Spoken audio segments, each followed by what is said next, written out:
Assalamualaikum warahmatullahi wabarakatuh. Hai anak-anak, jumpa lagi bersama Bapak dalam kegiatan pembelajaran. Pada masa pandemi seperti ini, ingat, kalian harus selalu menerapkan protokol kesehatan. Sebelum belajar, mari kita berdoa terlebih dahulu. Anak-anak, sekarang kita akan belajar pada tema 1, organ gerak manusia. Subtema 3, lingkungan dan manfaatnya. Kita telah sampai pada pembelajaran kelima. Lalu, apa yang akan kita pelajari pada pertemuan kita kali ini? Ya, kita akan belajar tentang macam-macam kelainan, gangguan, atau penyakit otot manusia. Kita akan belajar menentukan ide pokok, serta membuat komik. Macam-macam kelainan, gangguan, atau penyakit otot manusia.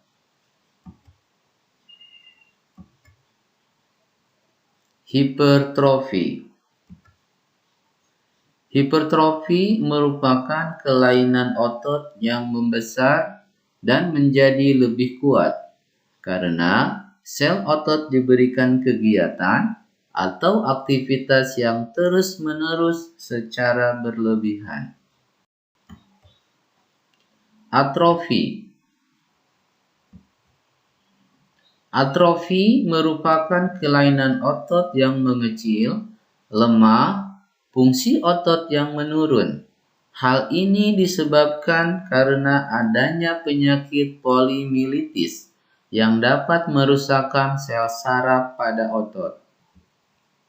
Stiff atau kaku leher.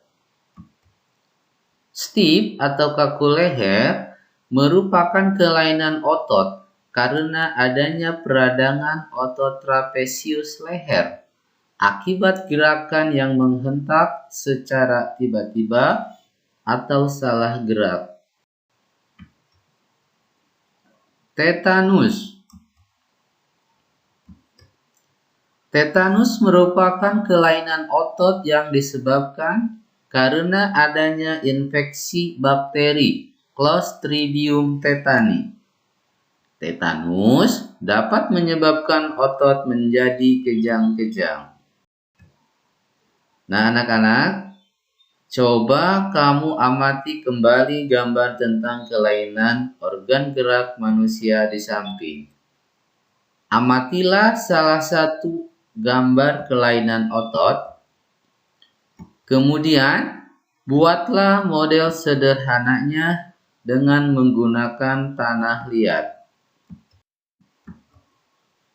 Adapun langkah kerjanya yaitu pertama, siapkan tanah liat dan air. Kedua, campur dan aduklah tanah liat dengan air. Yang ketiga, remas-remas atau injak-injaklah tanah liat yang sudah tercampur air tersebut dan pastikan sampai lengket. Jangan sampai encer atau masih terlalu kasar. Keempat, bentuklah adonan tanah liat tersebut menyerupai tokoh manusia yang mengalami kelainan otot, hipertrofi, atrofi, stiff atau kaku leher, dan tetanus. Langkah yang kelima, setelah terbentuk, keringkan dengan mengangin-anginkannya. Jangan dijemur langsung di bawah terik matahari, karena akan menyebabkan terjadinya retakan dan pecah. Keenam, setelah kering, bersihkan dan berilah warna yang sesuai. Anak-anak, setelah kalian mengetahui berbagai kelainan dan gangguan pada otot manusia beserta penyebabnya, kita bisa jadi lebih berhati-hati dalam melakukan setiap gerakan dalam suatu kegiatan. Ingat ya, mencegah lebih baik daripada mengobati.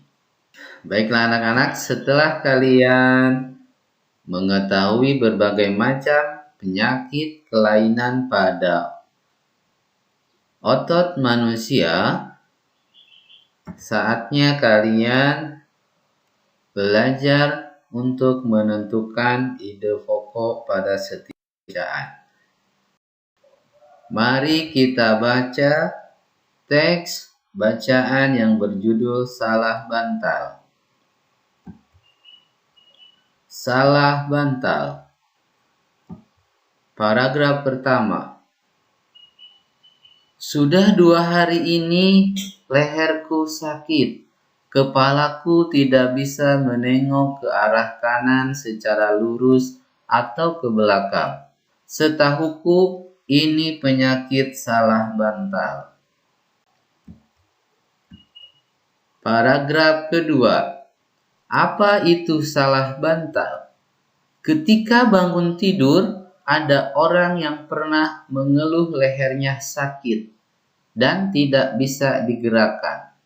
Bisanya hanya menoleh ke sisi tertentu saja, ke kanan atau ke kiri. Keluhan tersebut kerap kali diistilahkan sebagai leher tengeng atau nyeri leher. Paragraf ketiga. Menurut Dr. Melia Waryanto, spesialis akupuntur, salah bantal adalah suatu penyakit yang sering terjadi pada saat bangun tidur di mana leher terasa kaku dan tidak bisa digerakkan ke kanan dan ke kiri. Penyakit ini sebenarnya disebut dengan torticollis. Tengeng atau torticollis adalah penyakit di mana posisi dagu tidak sejajar dengan tulang dada, paling atas dan depan. Dagu hanya bisa miring ke kiri dan ke kanan. Paragraf keempat. Kejadian ini bisa terjadi dan dialami oleh siapa saja, baik anak-anak, orang dewasa, maupun orang tua. Rasa nyeri pada leher ini bisa berdampak pada terganggunya aktivitas sehari-hari. Pada sebagian kasus, hal ini seringkali tidak dipermasalahkan atau dikhawatirkan. Akan tetapi, tidak sedikit pula orang yang menjadikan kondisi ini sebagai suatu keadaan yang sangat mengganggu. Paragraf kelima. Penyebab torticollis adalah salah posisi tidur, bantal yang terlalu tinggi, bantal yang kaku, sehingga pundak menjadi pegal dan kaku, leher terkilir, tengkuk dan leher terpapar angin dan dingin. Selain itu, juga disebabkan oleh cedera atau terkilir pada otot leher dan tulang rawan, sendi dan rematisme otot leher. Paragraf ke-6. Nyeri leher juga bisa muncul karena aktivitas terus-menerus yang dilakukan dalam waktu yang lama, salah posisi duduk, dan terjadi kecemasan atau stres. Oleh karena itu, kita harus selalu memperhatikan aktivitas yang kita lakukan sehari-hari. Kita juga harus berhati-hati dalam melakukan gerakan yang memanfaatkan kerja otot dan tulang. Paragraf ke-7. Semua orang bisa mengalami nyeri. Hal ini disebabkan karena postur tubuh manusia yang berjalan tegak lurus. Posisi kepala di atas ditunjang oleh otot-otot leher dan tulang belakang. Jika otot-otot penyangga kepala tidak kuat dan tidak berada dalam posisi yang baik, maka bagian atas dari tulang belakang akan mudah tertarik dan menimbulkan nyeri. Penyakit ini juga dapat memberikan gejala seperti sakit kepala, dan rasa aneh saat menggerakkan kepala. Paragraf 8.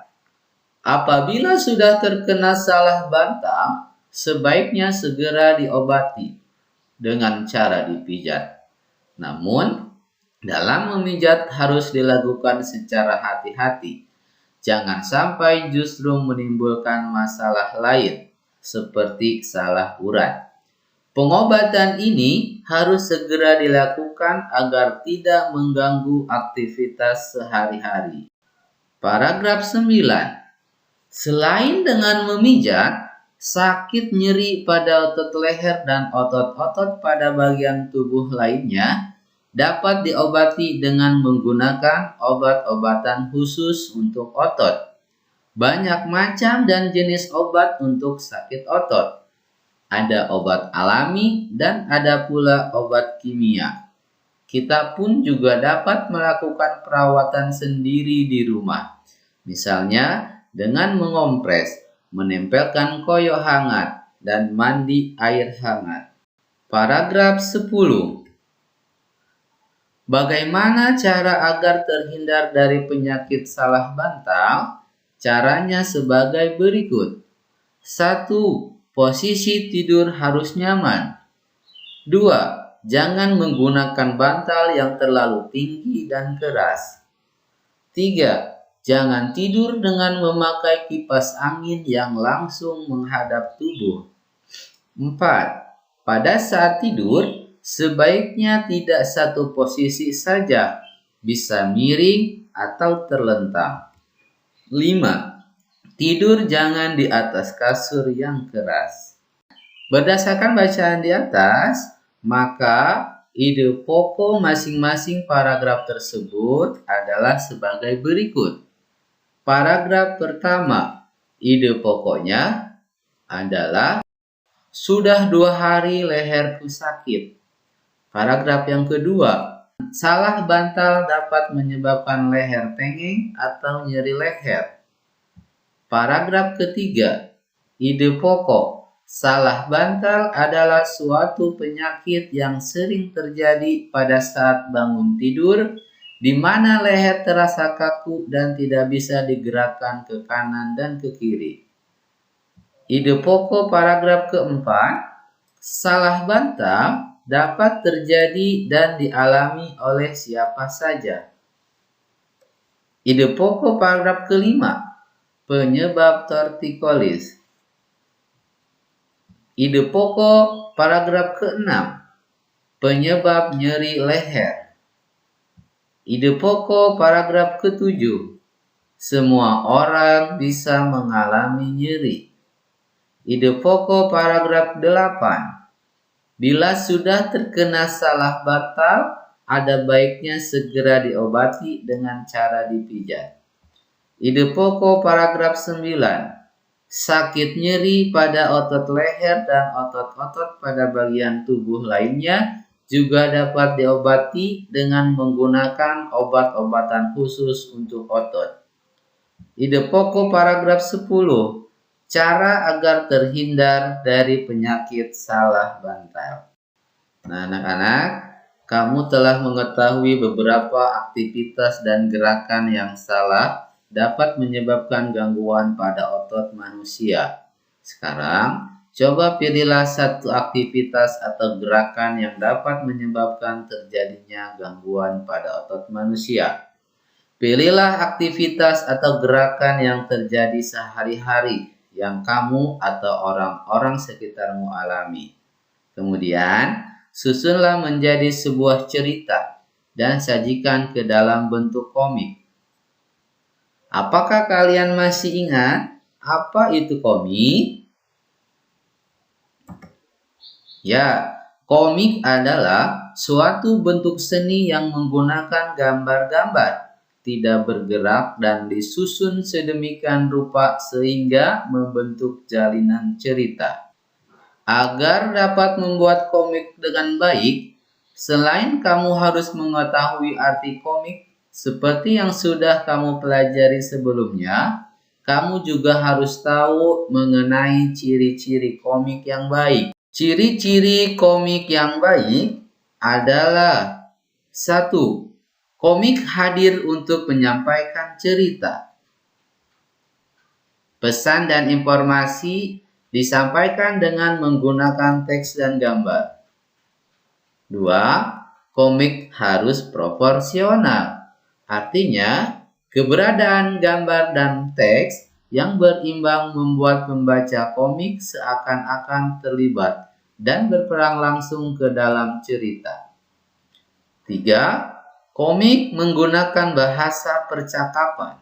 Artinya, bahasa yang digunakan adalah bahasa sehari-hari yang mudah untuk dipahami. 4. Komik biasanya bersifat kepahlawanan. Umumnya, isi cerita komik akan cenderung membuat pembaca mempunyai rasa atau sikap kepahlawanan. 5. Komik sebagai penggambaran watak secara sederhana. Artinya, penggambaran watak dalam komik dibuat secara sederhana agar pembaca mudah memahami isi cerita dan menangkap pesan yang akan disampaikan dalam cerita. 6. Komik menyediakan humor. Artinya, karena komik itu berasal dari kata komik yang berarti jenaka, humor dalam komik disajikan secara lugas sehingga akan mudah dipahami pembaca. Dan biasanya humor yang disajikan sering terjadi dan ada di masyarakat. Coba perhatikan contoh komik berikut ini.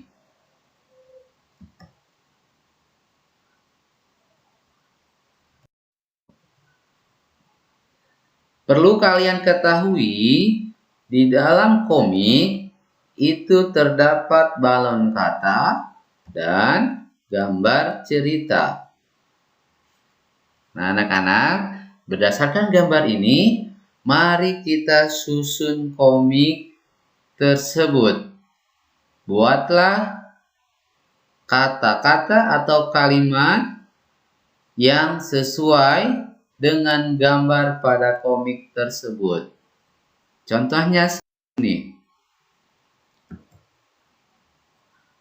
Aku harus bisa menyelesaikan pekerjaan ini. Gambar kedua.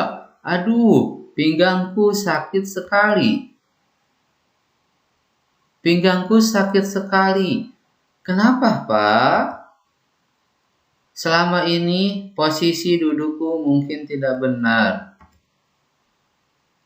Posisi duduk salah dapat menyebabkan sakit pinggang.